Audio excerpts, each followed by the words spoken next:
Hello, everyone. There is so much happening around here that it was hard to pick out what I was going to make a video about today. But in addition to breeding getting started, we got all the snakes out of brumation. So I thought I'd give you a good introduction for the snakes that were in brumation last time we did a snake introduction.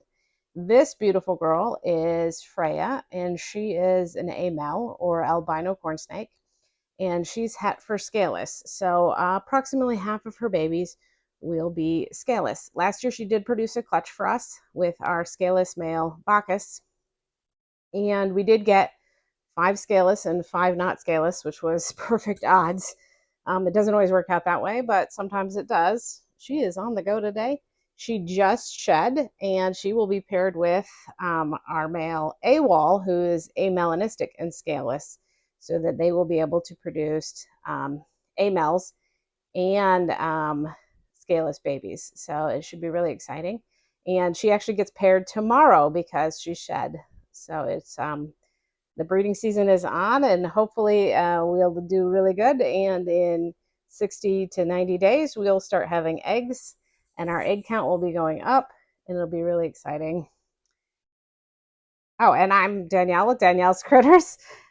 I'm very glad you're here, and I hope you take a moment to subscribe. Check out lots of great animal reptile content. I've got lots of things planned as we move through our season this year. It's going to be really exciting. So this is a grumpy female, and she's actually one of my favorites for kind of an interesting reason. She is actually in blue. So if you don't know what that looks like, if you look at her eye, she is got a cloudy eye, and then her skin looks pale. And because she's scaleless, it's a little harder to tell. They'll get extra wrinkly, the scaleless will. With a normal one, you have a lot of the dulling of the colors, but you don't necessarily have the wrinkles the same way as the scaleless does. She'll actually, even though she's scaleless, will shed her entire skin, just like a regular corn snake. So that's kind of cool.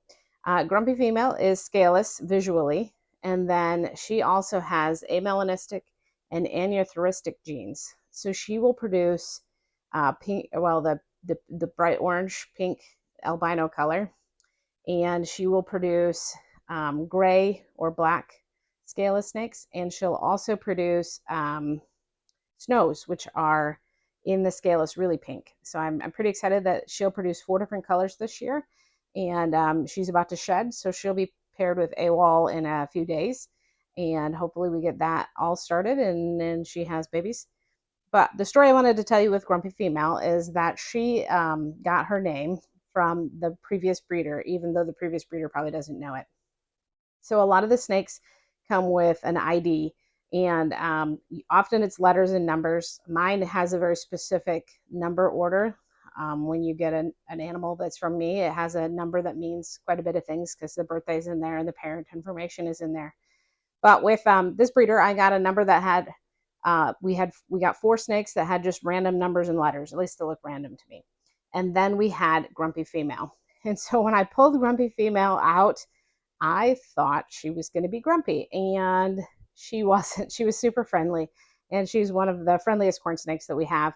She has done a couple of shows and made a lot of friends here in North Carolina, and she just really doesn't know how to be grumpy, at least at this point in her life. She may have been a very grumpy female as a child, but now she's a very friendly corn snake.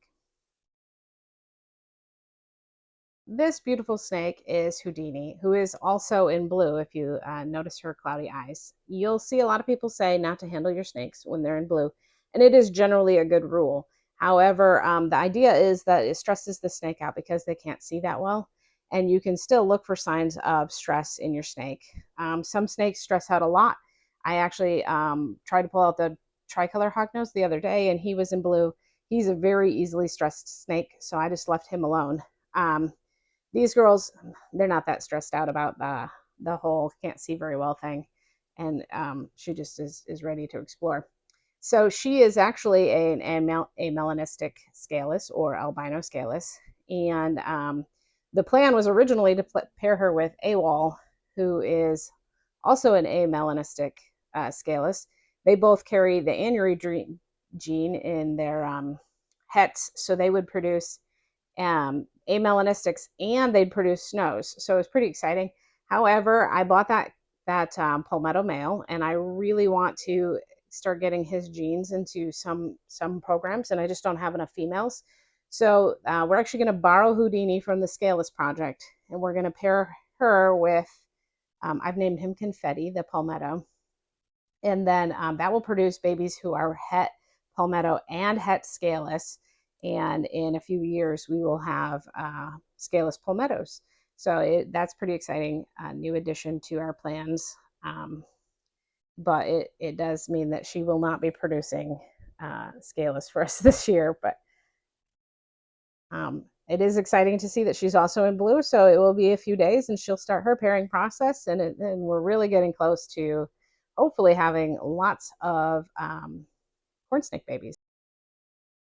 So I pulled AWOL out early, and I actually introduced him already on a video, but I thought I'd give you guys a quick peek to, he will be the dad of a lot of our babies this year. He is an amelanistic scaleless, and he is also, I'm pretty sure, considered a reverse Okatee because he's got the white saddle marks around his saddles. And he is our least handleable corn snake, so it does stress him out to be handled. And he is the one that escaped in our house for 6 weeks. And so we were super happy to find him again. And he taught us a huge lesson about housing snakes, where we are much, much more careful now. And but he does need to be worked with a little bit so that he's a little more handleable. Next up is my male and my female Rosy Boa. These guys are from San Felipe, and they are this beautiful shade of orange with kind of a taupe stripe. I decided to show them together because other than the male being a bit smaller, they look very similar. Rosy boas are really interesting in the fact that they give birth to live babies. Everybody in the boa family does that, I think. And I'm really looking forward to having a few of these guys on our table this year. This is the only pair I have currently, but we will be adding to the Rosy Boa collection in the future. And part of that is because they make amazing beginner pets, and they're a little bit harder to find, but they are really easygoing snakes who are slow moving. So they kind of fit into a similar category to ball pythons in how they move. But they're also smaller, so they can be housed in smaller enclosures, and they eat better than ball pythons too. So they have a lot of advantages, and I do look forward to having babies. So this lovely hognose is also one of my favorites, which is a little bit funny since she doesn't have a name, but she is an Arctic hognose snake, and I just love her color. But the real thing I like about her is her personality. She is a sweetheart, and her and her sister both come rushing forward in the enclosure, separate enclosures, when I open them to come out and see me. Hognose snakes are kind of interesting in how they move, and just generally a really fun snake to have.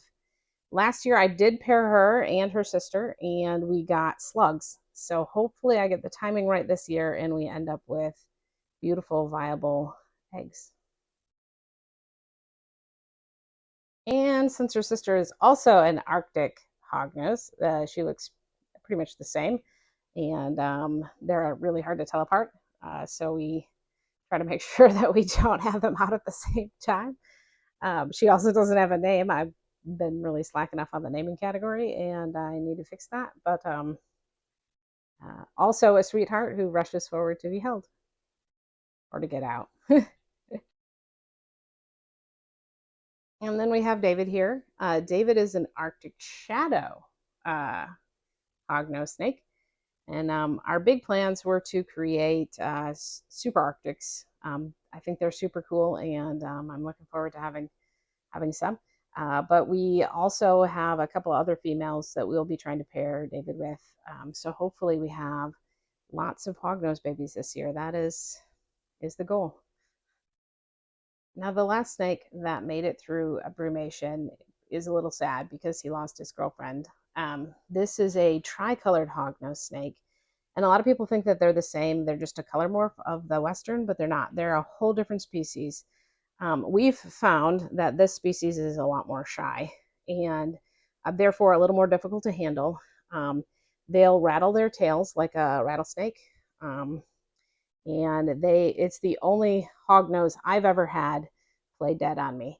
This guy here, he is doing better than he was, but he's still a much more shy snake. Now this guy is a dark face, so normally they have three distinct colors, and you see a lot of red, white, and black. But as the dark face grows and sheds, it gets more and more black, and the white or the red ends up completely gone. Our female had no more red left in, or very, very little red left in her.